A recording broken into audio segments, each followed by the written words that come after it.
Hi folks, Tom Hart, City Manager. It's been a while since we've done a show. We're going to try to get back to doing some on topics that we hope you'll find interesting and can also be a good historical base of what the city is doing at any given time. And anyway, so if you enjoy the shows, tune in and we'll try to keep it updated somewhat regularly. Today I think you will like the show. We have two guests with us that I think you will enjoy hearing from. The first, I guess this is the first time, Mayor, we've had you on in the year that you've been mayor now. Is that correct? Yes. Okay, well, it was time we did that. It's time, you're right. So let me say, welcome, Mayor, congratulations, and we look forward to hearing from you today. So it's great to be here, and I've enjoyed. It's not even a year yet, but it seems like it's been a year. It does, because a lot's gone on, but it's been good. It has been great. And we have Bob O'Neill, who's been on the show before, who's our Director of Economic Development. He also heads up our IT department, and that's kind of a story in itself, but it's kind of unusual. But today I think we'll focus more on economic development, Bob, because a lot of people probably are not that interested in our IT system. So Thanks, anyway, Tom. with that, Mayor, I want to start over. First of all, you got elected last May as mayor. You came on the council, if I remember, it was in 2002. Okay? Yes, sir. I guess my first question, how's it been being mayor now for over 10 months? Well, I've thoroughly enjoyed it. The staff, the council, the city. It's just been so gracious, and the response has been overwhelming. And I didn't realize how many things the mayor was invited to that no one else gets invited to. And I thought I told you that. You did not tell me that, but that's all right. I must say one of the most pleasant experiences has been when I attend the schools, DeBisky, Marshall, Immaculate Conception, all the schools I've attended. The kids treat me like a rock star, and I really try to get down to their level and have a great time with them, and I will accept any invitation to schools because they are great. Well, Mayor, if a lot of teachers are watching, you may end up regretting that statement. We've got a lot of schools. I will come to your school because it's during the day. I can slip away from work and I can come to school, and so it's been fun. They are great. It's nice to hear you say that. You're mayor of a pretty major city in the United States, and we have a lot of serious issues, but it is nice that we can get down to that school level, isn't it? It is. We're the 15th largest city in the state of Texas. Have a lot. It takes a lot to manage this and run this, and you know that. And we have a great staff, and you do that. But when you get down to them, the questions they ask: what got you to want to run for mayor? What got you into politics? How do you like it? When are you moving into the White House? It's just a lot of fun. And if you can make an impression on just a few of them to stay in school, get your education, show up to work on time, do a good job, just those important things, I'm hoping I'm making a difference with them. And the more and more kids that I meet and talk to, the more and more I'm impressed with our future. I mean, we hear complaints all the time, I get so tired of hearing people complain about where we are and where we're going. Folks, we've got a great country, a great state, and a great city. You just need to get involved, and you'll see that. Well, I think one of the assets we have now is our great school district with Grand Prairie, but we also have several other good school districts. So we do. Our city's fortunate. We do. I was visiting with the superintendent from Mansfield. I've gone to some of the schools that our Grand Prairie residents attend in Mansfield. And Mansfield is, even though it's a smaller city than Grand Prairie, but not half our size, their school district is actually larger than the school district in Grand Prairie because about 12,000 of their kids from Arlington attend Mansfield schools, and the big majority of all of our kids that live on the peninsula attend Mansfield schools. So we have three major Arlington teaches a lot of our schools, kids, school-age kids, Mansfield, and then GPISD. Yeah. And then Cedar Hill and Irving, some also. You're right. And it's interesting. Here we are. I'm having my first interview with the mayor, and you got the city manager and director of economic development. And we're talking about schools for a second. But the one thing I applaud you as a mayor, you recognize that a great city has to have a great school district also. I mean, we have to work in concert. So absolutely, when people move here, one of the things they look at is the school district, and so I'm pleased with the way our school district's headed, and what Dr. Hull has done, the choice, giving our kids the choice of where to go and what to get involved with. Your granddaughter, a perfect example of that. You couldn't be happier with where she's at and the education she's receiving, and you have choices. Oh, we did have choices, but Mayor, excuse me, folks, if you'd have had the opportunity a while back to go to Garner Elementary and see my granddaughter perform as an octopus, I think enough said. I mean, I think she nailed that, by the way. That's just a little side note. But I'm sure she did. Okay, Mayor, let's get back to the city for a second. So the time has been more, and I don't think people appreciate that, but you do have to put a lot of time in as mayor. I'm really surprised. Of course, I'm president and CEO of a company, and I have realized that if I didn't have a great staff, now I knew during the campaign, the 2.5 months during the campaign last year, I was out of the office all the time, and I delegated a lot of things. Fortunately, my son Eric is the executive VP and stepped up and is running the operations, and they kind of took over during the campaign. Well, they're running it pretty well. And so when I won mayor, kind of relaxed a little bit before I took office, and then once I became mayor and got all the duties and all the things you do every day that not everybody knows, all the meetings you have. I haven't gotten fully back involved in Control Products, the running of it, but my staff and Eric and everybody's doing a great job, so it's been pleasant. I don't see how you could be mayor of this city or a city this size and have a full-time job and do both of them justice. You just can't do it. So I'm fortunate that I have a team that can run my business for me, because there are weeks that I'm 70% mayor, 30% work. Oh, I know. And I know your team. You are lucky to have that. But anyway, I say that because I want people to know it's being mayor. A lot of people think it's glamorous and a nice honor, and it is. This is a town you grew up in, but it's some work. And if I remember, we pay our mayor $100 a month. Is that correct? $100 a month, and I'm glad to get it. Your hourly rate's pretty low. The hourly rate's pretty low, but I will tell you this: the council. We have an active council. We go to open houses, we go to groundbreakings, we support the community, and so I'm real proud of the council that have been very supportive and have attended many things with me. Oh, they put in a lot of hours also. They do. Yeah. Well, okay. State of the city recently, you talked about several dreams or initiatives or, I guess, goals for the city. And one of them was economic development. And that's why I asked Bob to join us today. But why did you emphasize economic development in the state of the city? Well, let's go back in time. Okay. When I got on the council in 2002, we were booming. I mean, I was on the council when we first passed the PDs to start the development out on the peninsula. Grand Peninsula, Mar-a-Lagos. How many houses were we approving a day? It was phenomenal. We were about to build Wildflower. Things were just hopping.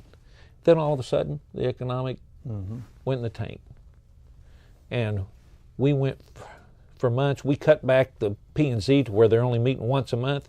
We weren't getting zoning cases at council. We had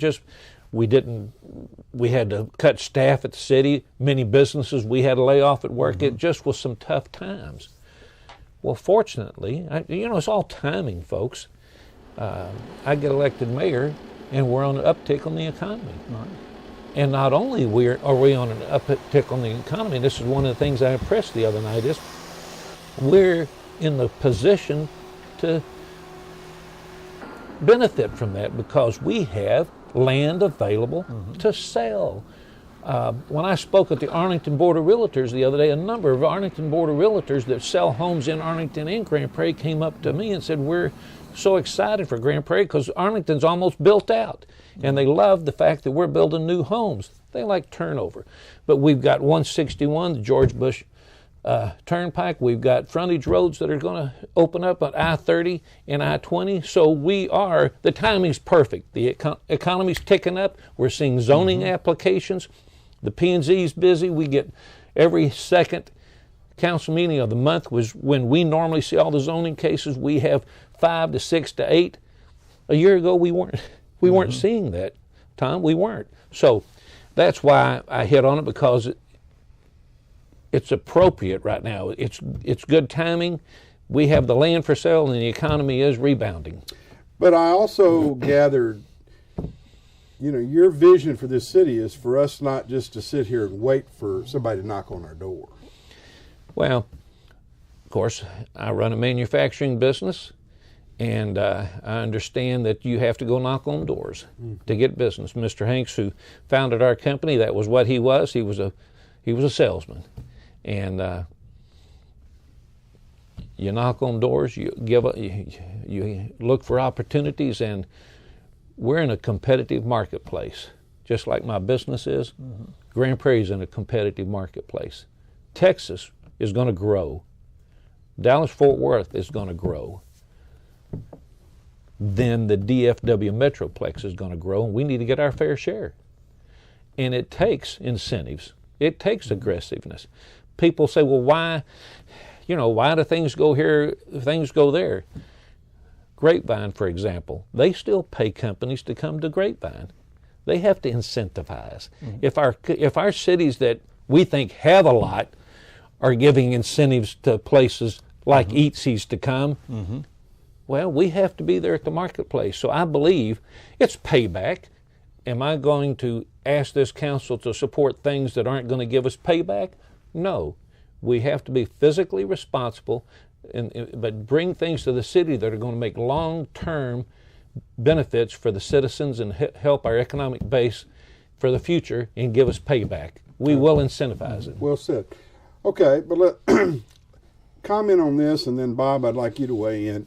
You talked about downtown as part of our economic development program. Now, I think a lot of people think of economic development as that new mall and the big power center. So how does that fit into your vision?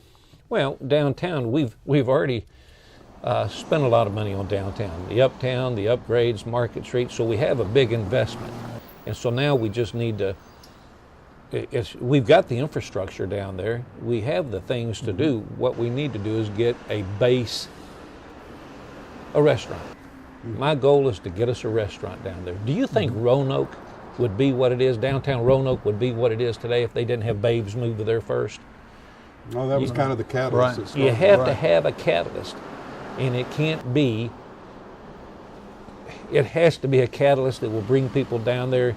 And I imagine the first time they put Babes down in Roanoke was somebody said, well, why are they putting it in Roanoke? Right. Now, they did. Probably so. Right. I mean, so we need a base, and others will follow. We have enough economic people with money. Let's just be real blunt here. We have 180,000 people, and we say, well, our average socioeconomic level isn't what Grapevine is. Well, maybe not, but they're a much smaller city. My gosh, we have enough we have enough money here in Grand Prairie to support a restaurant downtown. That's the point. We just got to get it here. Got to get it here and get our citizens to use it. Well, let me let you catch your breath. Bob, what are some of the things as part of this dream of downtown? First of all, I know I'll answer my own question for a second. I know the citizens said in a survey that they think the downtown is important as a measurement of the city.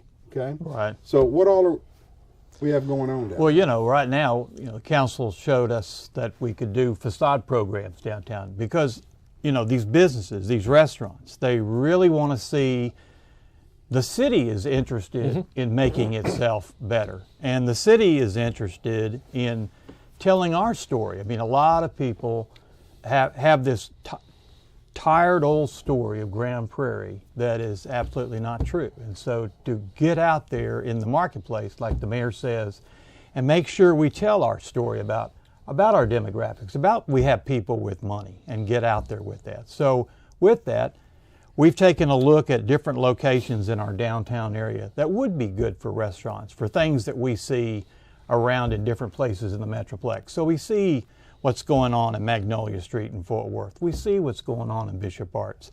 And we have been going out and knocking on the doors and talking to these restaurateurs out there who are now interested and are coming to take a look at our downtown area. We're building a new fire station. And so one of the most exciting things really, not only to have a great new fire station, is what to do with the old building.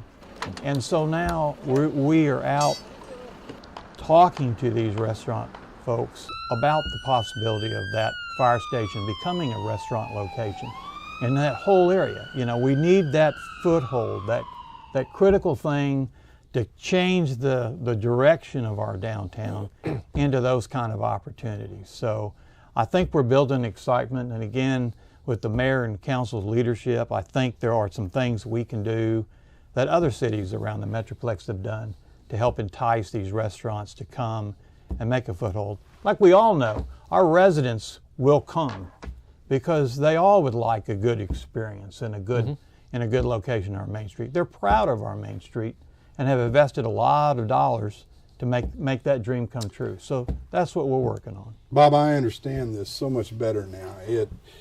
You've taken me to lunch now several times over in the Bishop Arts area of Dallas, right, which not long ago was a pretty rundown area. And man, it is a hot place now. I mean, my family goes to dinner right there now. It seems like people enjoy that kind of eclectic, experience. Yeah, everybody likes different things at different times, and the one dimension we're really missing in Grand Prairie is that kind of eclectic experience. Yeah. We've got some great restaurants on 20, on 303, and all over town, and this is just one dimension we think we're missing in our downtown area to help revitalize that area and make people have something to come to. Well, let me tell you, and I'll say this on the air, you and your staff have implemented some of this downtown program. I think downtown just looks remarkably better than it used to. I mean, there is really some good-looking buildings down there now. I mean, Mayor, that's my opinion. It looks great. And the Uptown, anybody that we have visit the Uptown for a show says, wow. But we're all talking about, telling the great story that is Grand Prairie. And these things reflect out to the rest of the Metroplex what Grand Prairie is doing and the pride it feels for itself in these areas and other areas of town, but specifically right now in the Main Street area. And I just think that's something that people can see. It's not just empty promises and vapor kinds of things. It's actually something that the city is putting a toehold in and making happen in that downtown. So you can see the results, and it's really what the mayor and the council have really set out to do. So working on that. Mayor, you said something that really hit home with me recently in your office. We were talking about as businesses look at our demographics, and what people forget is something you said, Grand Prairie compared to a Grapevine. Grapevine has a higher, probably average economic base. But if you look at sections of Grand Prairie that are about as large as Grand Prairie, we'd probably be very comparable, if not we ahead. would. You take our upper income level of the city, we have a higher population than Garnington, than Grapevine does in that in that category. If you just take our top income earners, so we keep demographics. We can get restaurants here if you show them the whole picture. You're right. Average, all 180,000 versus theirs, we're below them, but we have sections of Grand Prairie that far exceed their income levels. Well, downtown, that's a vision, and that's right. going. talk about some of the other areas, because Mayor, even before you became mayor, transportation was always a big issue. You're a member of the RTC, which is a very powerful board of the Metroplex on road projects. You've advocated for roads. They're key to economic development. So what else is coming down the pike for us? Well, 360. We can't forget about 360. Right. The finally got approved. The Texas Commission passed it at their meeting in February. So NTTA and TxDOT work together on to get that going. Well, we have a lot of developable land down on the east side of 360, south of Camp Wisdom. But let's go up north here along I-20. We're fixing to open up the frontage, start designing groundbreaking on the frontage roads along I-30. We haven't had frontage roads along I-30. We haven't had frontage roads along I-20. That's why we've missed opportunities. So in the coming years, we're going to be opening up good, developable land along I-20 and I-30 with access. Right, absolutely. Now, Bob, you're out talking to people. Are you hearing that? Oh, yeah, absolutely. I mean, like you say, Mayor, you know, before we just haven't had the access in the city to really get some of these bigger properties developed. And now that 161 is open, I mean, how long has that been actually completed and open? A year? And our, you know, with the 360 extension about south of Camp Wisdom, even now we're working with developers on how to improve the transportation access in a lot of those properties in order that they pick Grand Prairie first over our adjacent cities and other areas. But we've got increased now activity interest along I-30 because of the new access that's coming along. And 161 now we've had a lot more interest in that I-20, 161 intersection now. So we're starting to see that, and we like you say, Mayor, we need to get our fair share of that. So very exciting. And, you know, economic development may be the nameplate on, you know, on our little department's area in City Hall, but economic development's every department in the city, and how people get treated, how our planning and development department work with developers to make sure things happen. That's a great point. And our transportation. I mean, it's all about how you get treated in our city and how welcome you feel. And I think the city really does a great job, especially compared to larger cities and a lot of the smaller cities, on welcoming development and working with them to make sure good things happen. You know, something we ought to throw out here is to any of our citizens listening is economic development can come from anywhere. Absolutely. mean, you may have a favorite restaurant that you like going to wherever. Fort Worth, Bishop Arts, Dallas. Talk to them. Tell them, come to Grand Prairie. Our door's open. We'd like to visit with you. So, I mean, we've had some good leads from items just like that. So, okay, Mayor, economic development. You talked about downtown. You talked about some of the road projects. Do you think we're a competitive city? I mean, do you think we've got the right package to bring in development? For what I've seen, we compare very favorably with everybody along I-20. There's no reason from 1382 all the way to our borders that we can't fill that in. We compete and compare socioeconomically with any of those cities along that corridor. DeSoto, Duncanville, Arlington, you name it. We compare, we can compete. Let's go to I-30. Again, starting from all the way to Cockrell Hill, where that big development went in there, all the way to the Arlington city limits, that needs to be filled in. People coming from Dallas to go in, they may be going to Hurricane Harbor, they may be going to the Rangers ball field or the AT&T to watch a football game, but they got to drive down I-30. They're passing, they're coming to Verizon. People are coming to the racetrack. That will fill in because developers want along that traffic corridor. Right. We will get our fair share once we open the dirt and make it available.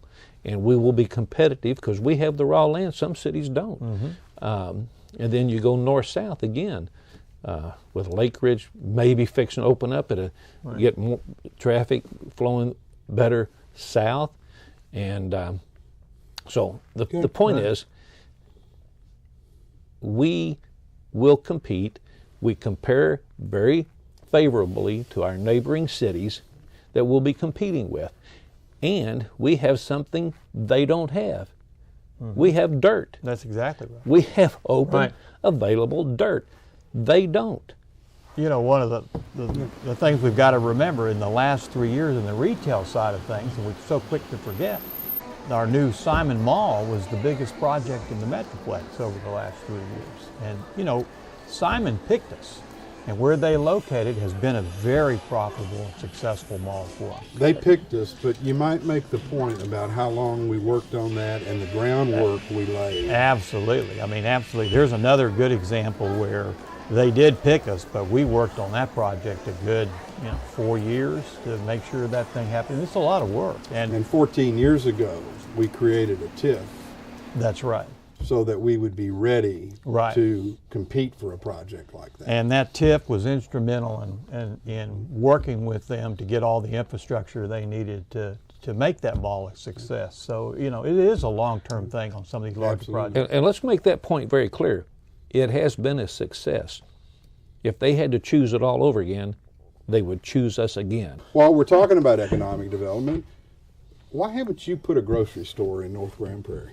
Well, I tell you, every council member that I've ever been on the council with, since I got elected, going back with Harry Englert, they've all wanted a grocery store there. And we would incentivize one. You don't think if a Market Street called me and said, I want to put a Market Street at this intersection, we wouldn't come up with some money to help them?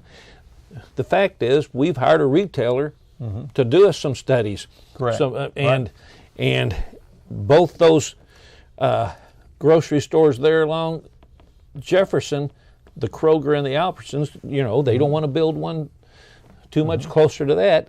And you can't build one at some locations because of schools. People forget that the Winn-Dixie was there, went out of business because of a vote we took. When we voted in wine and beer sales at grocery stores, the Winn-Dixie couldn't compete because they couldn't sell wine because it was too close to Adams Middle School. Right. So a grocery store can't go in that location. Then if you look at the other traffic volumes at other locations, it's extremely tough to pick a spot in north of Main Street to put a grocery store. And our retail gurus that we hired to try to find a spot have told us there's not a convenient spot up there to put one. So we've all tried. The bottom line is we've heard our citizens. We have the same desire. You have said, as mayor, as the council, you are actively pursuing that, and we'd like to have it. But with that said, Mayor, you talked about economic development, and I felt like it was a good time maybe to come in for a little more discussion on it. You talked about some other items that I'd like to come back on some other shows with. Sure. Bob, thank you for you and your team. Thanks, Tom. Thank you for listening. If you got something you'd like us to talk about, please contact me. If you have an issue, please contact the council or this staff.